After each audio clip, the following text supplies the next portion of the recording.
अगर आप अपने बिजनेस के लिए रील्स, पोस्ट या वीडियोस बना रहे हो और व्यूज तो आ रहे हैं लेकिन सेल्स नहीं आ रहे, तो हो सकता है प्रॉब्लम आपके कंटेंट में नहीं, आपके स्ट्रैटेजी में हो। आज के इस वीडियो में मैं आपको एक सिंपल 3 लेयर कंटेंट सिस्टम बताऊंगा जो आप आज ही अपने बिजनेस में अप्लाई कर सकते हो। कोई कॉम्प्लिकेटेड थियरी नहीं, सिर्फ प्रैक्टिकल फ्रेमवर्क जो आपके फॉलोअर्स को आपके क्लाइंट्स में कन्वर्ट करने में हेल्प करता है। सबसे पहले एक रियलिटी समझे, ज्यादातर बिजनेसेस सिर्फ एक ही टाइप का कंटेंट बनाते हैं, या तो सिर्फ वायरल होने के लिए कंटेंट बनाते हैं या फिर हर पोस्ट में buy now, limited offer, discount जैसे सेल्स पोस्ट करते रहते हैं। और प्रॉब्लम यह है कि दोनों अप्रोच अकेले काम नहीं करते, क्योंकि कोई भी कस्टमर पहली बार में आपको देखते ही परचेस नहीं करता। हर कस्टमर एक जर्नी से गुजरता है और उस जर्नी के 3 इंपॉर्टेंट स्टेजेस होते हैं। अगर आपका कंटेंट इन तीनों स्टेजेस को कवर करता है, तभी आपका कंटेंट आपके बिजनेस को ग्रो करता है। इस लेयर का सिर्फ एक ही ऑब्जेक्टिव है, नए लोगों तक पहुंचना। यहां आप प्रोडक्ट सेल नहीं करते, आप उनकी प्रॉब्लम, क्यूरियोसिटी या पेन पॉइंट को एड्रेस करते हो।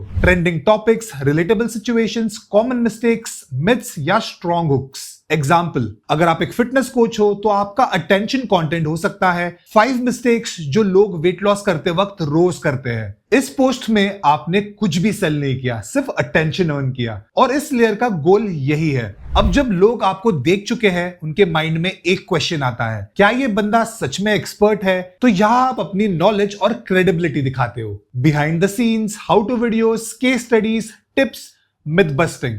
अब वही फिटनेस कोच ट्रस्ट कंटेंट में दिखा सकता है, मैं अपने क्लाइंट्स के लिए वर्कआउट प्लान कैसे डिजाइन करता हूं, चलिए स्टेप बाय स्टेप देखते हैं। या फिर वेट लॉस के बारे में सबसे बड़ा मिथ क्या है। अब व्यूअर सिर्फ एंटरटेन नहीं हो रहा, उनका ट्रस्ट बिल्ड हो रहा है, और ऑनलाइन बिजनेस में ट्रस्ट ही सबसे वैल्यूएबल करेंसी है। अब आता है सेल्स कंटेंट, लेकिन यहां पे सिर्फ बाय नाउ बोलना बेस्ट स्ट्रैटेजी नहीं होती। लोग प्रूफ देखना चाहते हैं, जैसे testimonials, customer stories, before after results और रियल एक्सपीरियंसेस।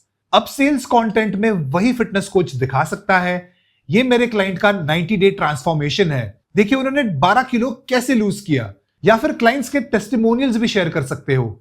ये नेचुरली सेल भी क्रिएट करता है और सोशल प्रूफ भी बिल्ड करता है। जो लोग पहले अटेंशन और ट्रस्ट कंटेंट कंज्यूम कर चुके हैं, वही यहां कन्वर्ट होते हैं। अब सबसे इंपॉर्टेंट पार्ट, कंटेंट रेशियो। अगर आपका 100% कंटेंट सिर्फ सेल्स है, लोग इग्नोर कर देंगे। अगर 100% कंटेंट सिर्फ एंटरटेनिंग है, व्यूज तो मिलेंगे, रेवेन्यू नहीं। इसलिए एक सिंपल रूल फॉलो कीजिए, 60% अटेंशन कंटेंट, 30% ट्रस्ट कंटेंट और 10% सेल्स कंटेंट। मतलब ज्यादा वैल्यू दीजिए और सेल कम कीजिए। और जब आप सेल्स कंटेंट पोस्ट करते हो, तब तक ऑडियंस आपको पहले से जान चुकी होती है और आप पर ट्रस्ट भी करती है। इसी वजह से कन्वर्जन के चांसेस काफी बढ़ जाते हैं। प्रॉब्लम तब होती है जब बिजनेसेस सिर्फ वायरल कंटेंट बनाते हैं, तो व्यूज तो मिलते हैं लेकिन कस्टमर्स नहीं। और अगर सिर्फ सेल्स पोस्ट ही डालते रहते हो, तो लोग उन्हें इग्नोर करना शुरू कर देते हैं। विनिंग स्ट्रैटेजी सिर्फ एक है, तीनों लेयर्स को बैलेंस करना। आज ही एक एक्सरसाइज कीजिए, अपने लास्ट 9 पोस्ट खोलिए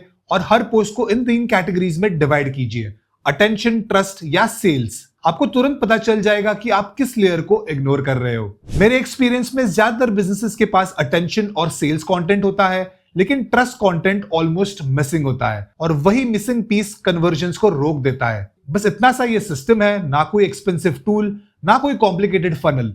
सिर्फ हर कंटेंट को एक क्लियर पर्पस के साथ बनाना शुरू करें। अगर आपको ये वीडियो हेल्पफुल लगे तो फॉलो जरूर करना, और नेक्स्ट वीडियो में हम बात करेंगे स्क्रॉल स्टॉपिंग हुक्स कैसे लिखे जाते हैं, क्योंकि अगर पहले 3 सेकंड में अटेंशन नहीं मिला तो बेस्ट कंटेंट भी कोई नहीं रुक कर देखता। मिलते हैं अगले वीडियो में।